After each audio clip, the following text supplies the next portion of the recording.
I just wanted to take a moment and reflect on the person that you should have been seeing here this morning, which is President Perez. He was due to speak at 11:30 today, and I, on behalf of the forum, wanted to express both our condolences to Israel for its loss, but also I think to the whole community who benefited from knowing him over the years. He was a frequent presence in Davos, where I had the privilege of meeting him, but I also met him around the world, and I saw the incredible impact he had, his energy, his thirst for life, and his passion. And, you know, he, I think, is someone who stands in the pantheon of world statesmen, and we'll all miss him greatly. And on behalf of the forum, I just wanted to pay our respects and just have all of us remember for a moment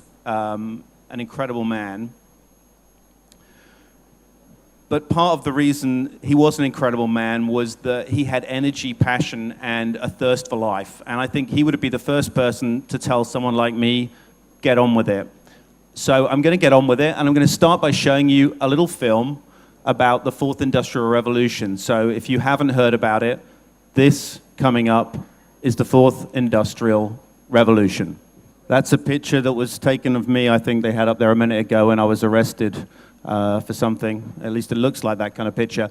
The Fourth Industrial Revolution in the World Economic Forum, for those of you who don't know what the World Economic Forum is or wonder why we're interested in the Fourth Industrial Revolution, we are the International Organization for Public-Private Cooperation. We were started 46 years ago by Klaus Schwab, and he is still leading us to this day energetically.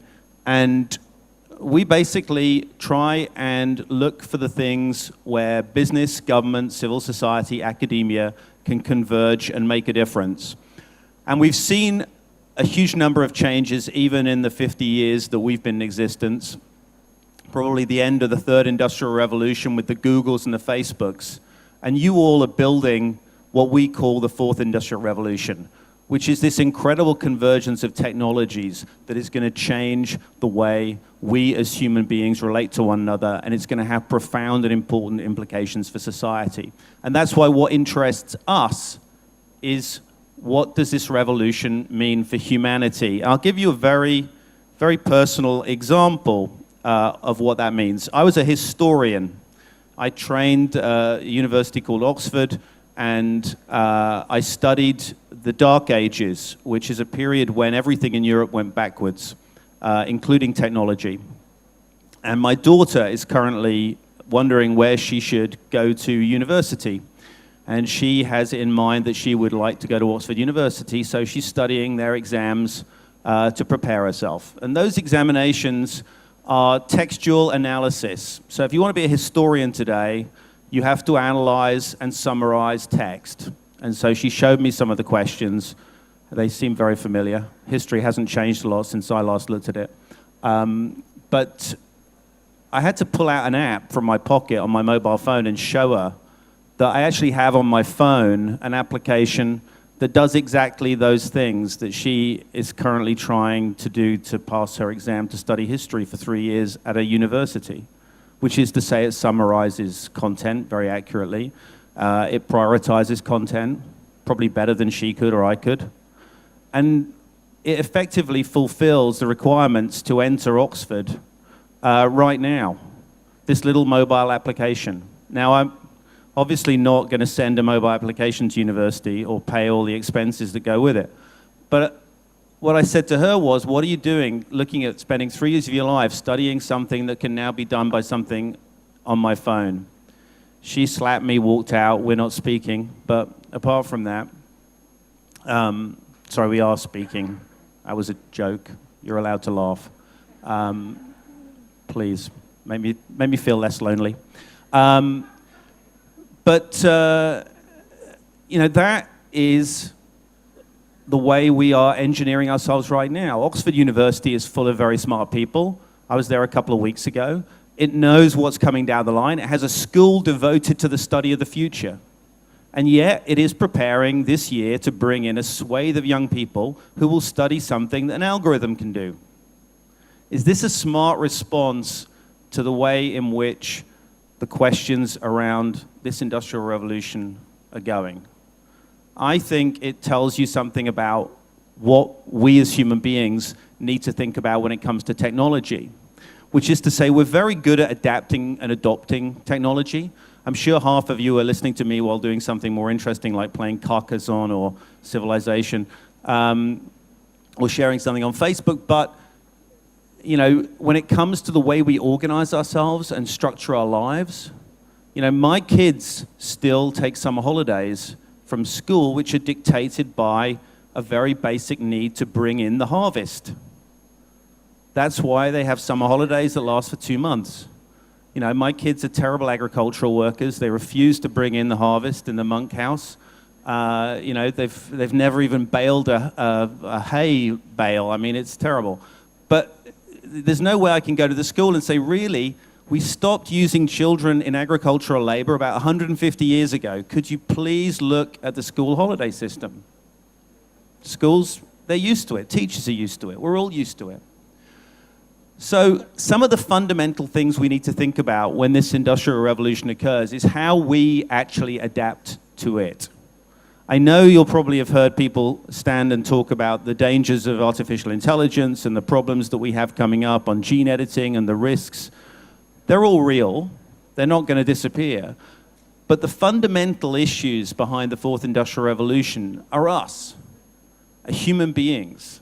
And I think if we forget that for one moment and we look at how hard it is to get our enterprises off the ground, and I know all of you are at kind of ground zero for actually trying to get funding. I mean, if you want to feel less bad, go back to the beginning of the first industrial revolution, James Watt, who started the steam engine. So he had to, he didn't have any VCs. You know, there were no Scottish VC community ready to kind of help him or, you know, give him a little bit of a head start. There were no joint stock companies. They'd had them until 1720, but then they had a bit of a financial disaster and they abolished them. And there was no limited liability. So he had to raise money from friends, family, people he met in the street, anyone who he could convince that steam engines somehow represented the future. Now, he managed to get steam off the ground, you know, thank goodness. We can see the effects around us. We're here in what used to be a railway station, where probably something powered by something that Watt had something to do with came through a few years ago. But the human impact of Watt's invention, that was something he couldn't possibly imagine. That was something that we haven't factored in to our development. And it was something that had profound impact on people's lives, people's jobs, the way they worked. And we've seen that with successive industrial revolutions. We saw it through the first, we saw it with the second, with mass electrification. We've seen it with the electronics revolution since the 70s and fiber. And we've seen the impact that we're just starting to have with the new technologies of the fourth industrial revolution. And those are about what we call creative destruction.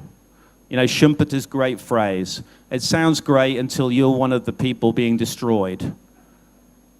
And when you're thinking about these technologies, we as societies need to be imagining how we do a better job on mitigating those effects. We want the creative part. The destruction part, we can do something about that. We know what we need. We need access to education for people, not just when they're 19 to 21. Not just at one point in their lives with a master's degree, you do your PhD and you're done learning for life. We need it at my age. We'll need it when I'm 75. You know, Shimon Peres would have probably enrolled in some master's program. I know people in their 90s who are enrolling in master's programs.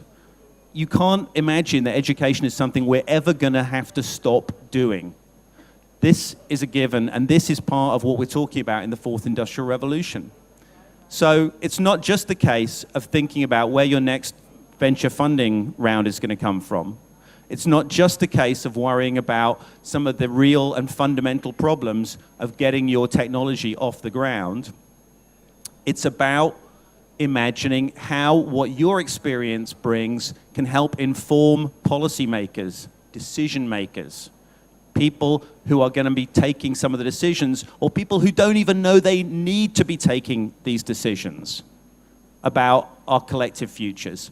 And for that reason, pleased to give you a sneak preview. We'll be opening in San Francisco the third office of the World Economic Forum. We're based in Geneva. We have an office in China and New York. And sorry, that makes 4.